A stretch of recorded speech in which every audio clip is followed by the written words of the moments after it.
Hey guys, in today's video, we're going to make this easy and quick hypnosis loop in Eevee.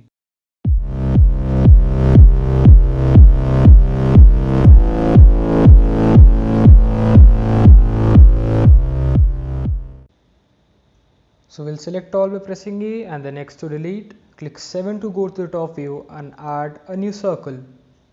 Press tab to toggle into edit mode, G to grab it and X to move it in the X axis.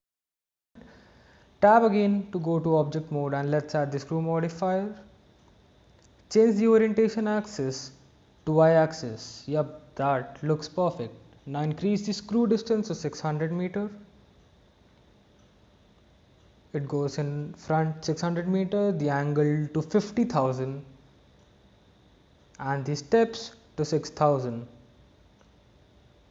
It looks like a spring now. That's what we need. Now press tab to go into edit mode and decrease the width of it to something like this. Yeah, it looks good. Maybe we'll increase the distance to 700 or 800 should do. Yep, look, that looks nice.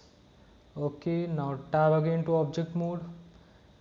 Now we'll add the camera back again. Add the camera, 0 to camera view and press N for the menu, and the rotation should be 90, 0 and 0. Yep, that's okay. And to go back.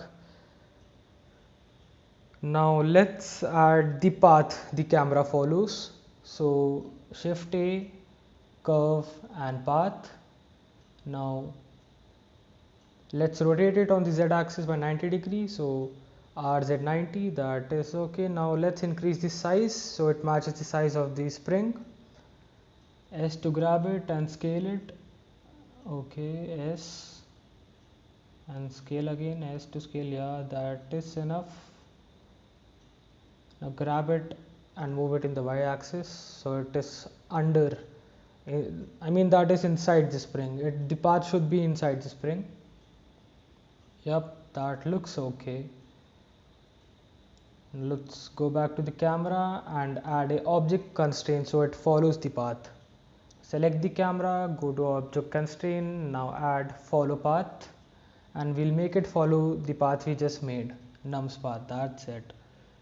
Now rotate the camera in the Z direction by -90 so it faces the spring. Press N for the menu and then Z and -90, and yes, that looks okay. That looks just fine. And so that menu goes back again. Now what we'll do is we'll split the screen and add a material. So we'll go to shade editor and then add a new material. Now we'll add a emission shader in it and a mix shader to mix both principle and emission. Now we'll go to mix shader and we'll in the second shader we'll put emission. Now we'll add a color ramp. Before that, let's tweak the color and maybe just 10 to 20. 20 looks just fine. Now we'll add a color ramp to tell how much of principle to use and how much of emission, and then we'll add a layer weight. That's a very good node. You should read about it in the Blender. Now we'll turn the blend to 0.2, color ramp linear to B-spline, and then tweak the high and the low. The world should be black and we'll turn it black. Now let's see the rendered view, how it looks.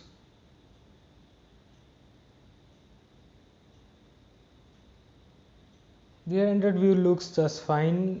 We haven't added ambient occlusion and bloom till now, so we'll do that first.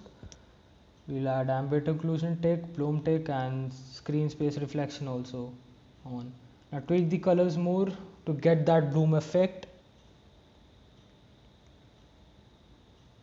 That looks nice. That is perfect actually. We need that. Let's tweak the color more, the kind of color we need so it looks good. Blend is 0.2, okay, 0.3 is unnecessary. Something a little orangish, yeah, that is perfect. Now let's switch to main menu again. Okay.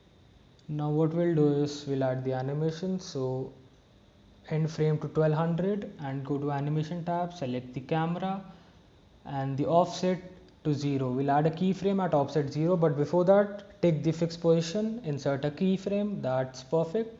Now we'll go to the 1200th frame and set the offset to 1, and then we'll add a keyframe again over there. So let's set it to 1200. Yeah, set the offset to 1 and insert keyframe. That's pretty much the animation we need.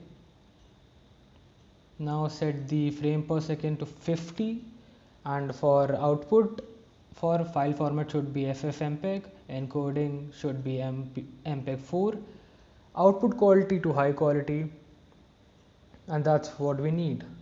So we'll go to the first frame. Before that, apply the modifier. That is very necessary part of it. So we'll go to the first frame again. Yep, the camera is in the first frame. Now let's check the animation. Okay, the animation is too fast for 50 FPS. We should maybe decrease the frames per second.